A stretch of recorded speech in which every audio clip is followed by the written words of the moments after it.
It was a good win. Tough environment. Give the fans here in Utah a lot of credit. This building has been loud and boisterous ever since I've been in the league, and it's no different tonight. They tried like the Dickens to help their team get a win, and I give credit to our guys. One of the many things that Steve talked about to me before the game in terms of passing a message on to our guys is he said that he felt Utah was going to come out, and they were going to hit us in the mouth early. The crowd was going to be behind them. They were going to feel that energy. And then with a little bit of desperation because they're down 0-2, that could get them over the hump if we relax and we allow them to hit us first.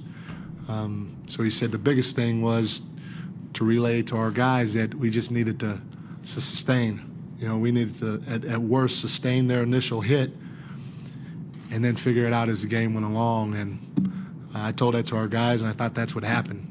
We came out. We actually hit them first, which is one of the things that he talked about. The crowd stayed with it. They stayed with it.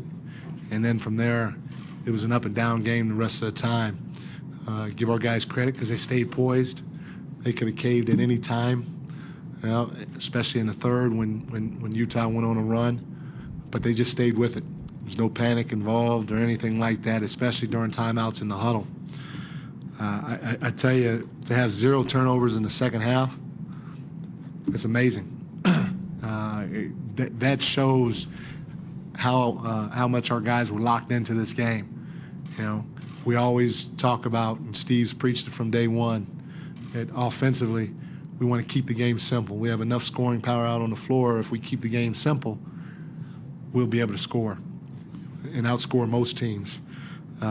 7 turnovers for the game. Again, this is, I think, the second time in this series. It's a franchise record low. It was amazing. But to see a couple of guys, I just want to talk about a couple of guys on the team, but to see JaVale come in the game and have an impact like he did, especially late in the fourth quarter, was huge. I thought he was big for us the whole night. And then, KD, you give Utah credit. They were physical with us tonight. They were bumping us on our cuts, holding a little bit, not allowing us to get free, in transition. And KD had a big night offensively. That's one of the reasons why we welcomed him here. It's tough to hold a guy that's 7 feet. And it's tough to try to control a guy that's 7 feet that can play out on the perimeter and handle the ball, especially when he's as good as he is in the pick and roll game. So great effort all the way around by everybody. Yeah, Mike Tim Calcon, Mercury News. Durant got a couple shots in early. Definitely looked emotional throughout this game. Did you sense at some point, or even maybe before the game, that this might be a big game for him? That he was into it mentally, that he was into it physically? We felt that all our guys were locked in. We had a pretty good last couple of days.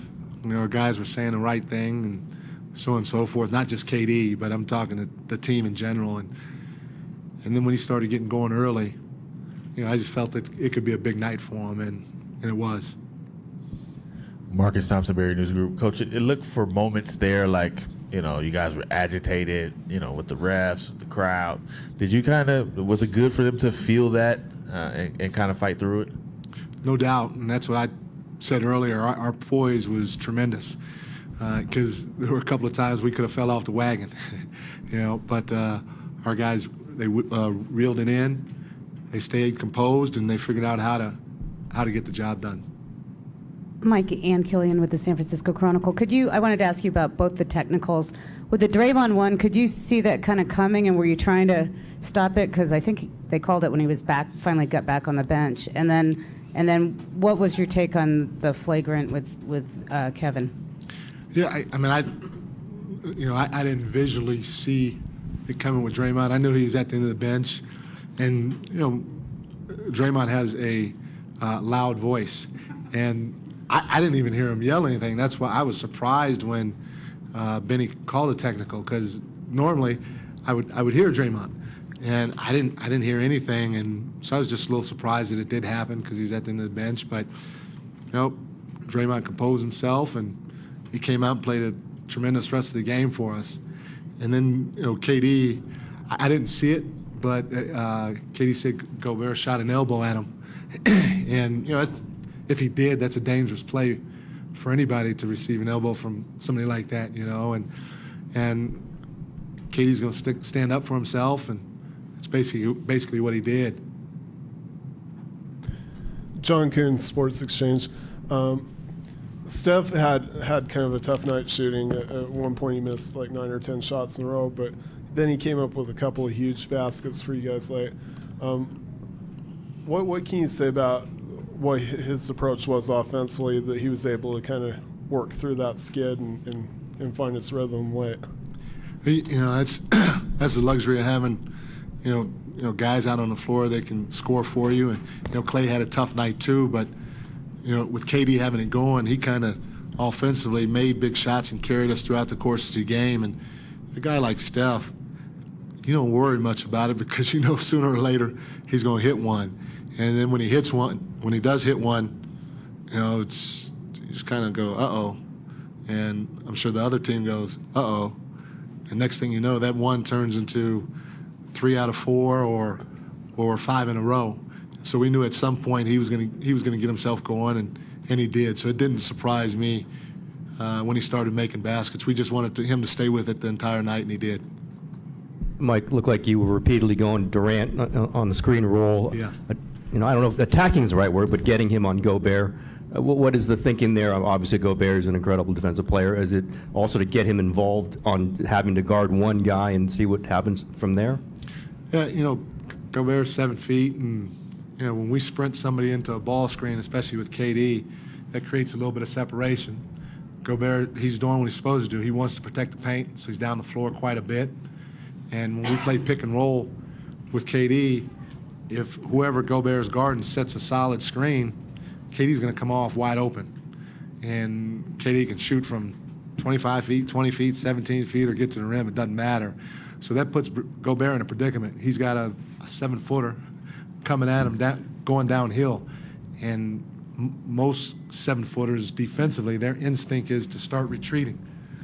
So he retreated, and KD just pulled up for the little jump shot. And I mean, it's for us, it's simplistic, basic backyard basketball. You find where you think you have an advantage, and we felt we had that in the pick and roll situation, moving Gobert away from the hoop, and KD, we set a good screen, and KD made shots. Hey, Mike, right in front. Phil Barber, Santa Rosa Press Democrat. When Draymond's kind of creeping to that line with his passion of perhaps going over it, a lot of times this year you've been a guy who's been able to talk to him and kind of reel him back in. I assume that's harder for you to do as the head coach. Does it fall to certain other people on the team to try to talk to him at that time, or is it just kind of up to Draymond to reel himself in? Draymond's a smart individual. He knows what he's doing. It's been fantastic for us throughout the course of the year and so far in the playoffs. And I've said this before, and one thing I know I don't want to do, I don't want to temper that emotion that he has. I want him to play with the emotion and passion that he's been playing with, because not only does it get him going, it gets our whole team going.